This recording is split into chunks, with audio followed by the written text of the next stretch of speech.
Welcome to another operations video of the Willow Creek Railroad. In this video, we're going to highlight a variation of the local freight train, namely the mine run. The mine run isn't a complicated train to run, but it provides the variety that operators like. The purpose of the mine run is to deliver empty coal hoppers to the Willow Creek Mining Company in Highland, and to pick up loaded coal hoppers from the mine. The mine run delivers coal to various customers in two off-layout locations of the railroad.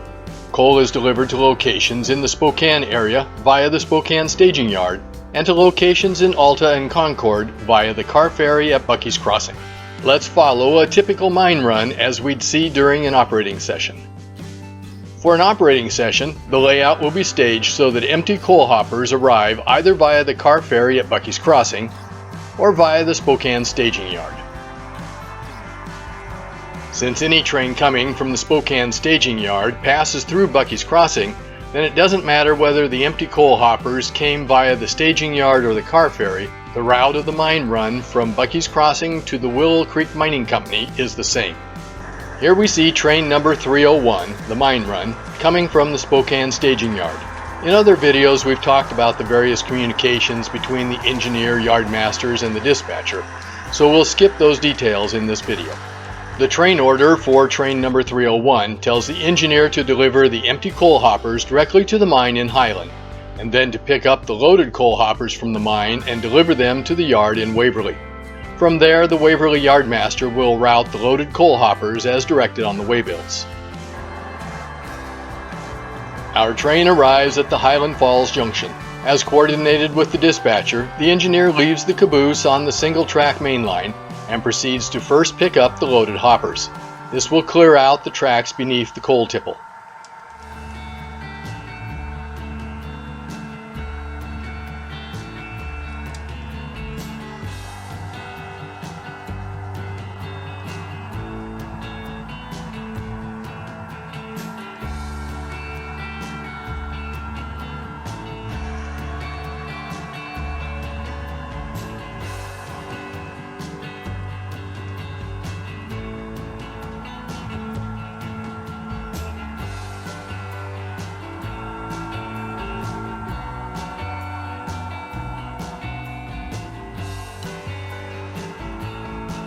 Once the loaded hoppers are coupled onto the caboose, the engineer proceeds to set out the empty hoppers.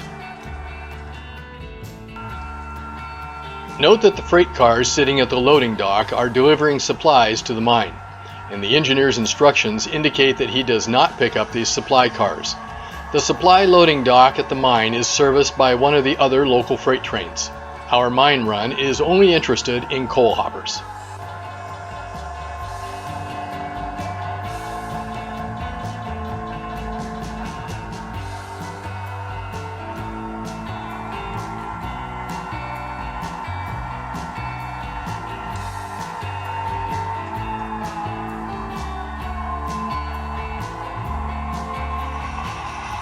Once the empty hoppers have been exchanged for loaded hoppers, the engineer recouples onto the train of loaded hoppers.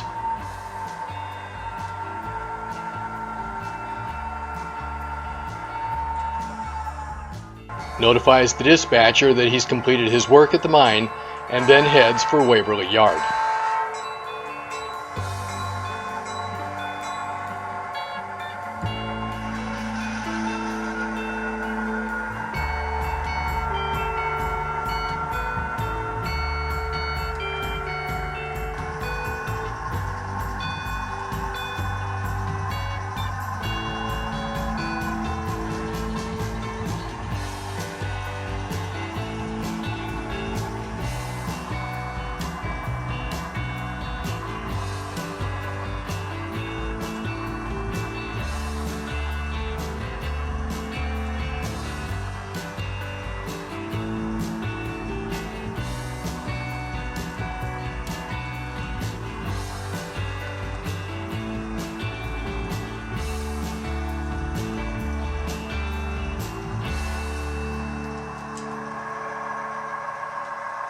The yardmaster will route the loaded coal hoppers either to the Spokane staging yard or to the car ferry in Bucky's Crossing, depending on what's indicated on the hopper car's waybills. Let's take a quick look at how we handle staging of the coal loads on the layout. Between operating sessions, coal loads stored on a shelf below the fascia of the layout next to the mine are inserted into the empty hoppers at the mine. These cars are now ready for pickup during the next session. Loaded hoppers in the Spokane staging yard or shipped via the car ferry at Bucky's Crossing have their loads removed. Each load has a small hole drilled in its top, which enables a hook made from a large paper clip to be used to easily remove the load from the car. The removed loads are stored on the shelf you just saw below the mine. By the way, the use of a magnet to remove loads has never worked well for me. This completes the mine run for today's operating session.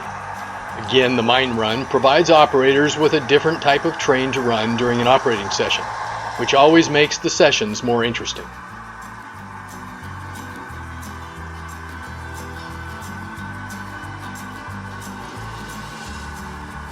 I hope that you've enjoyed this operations video.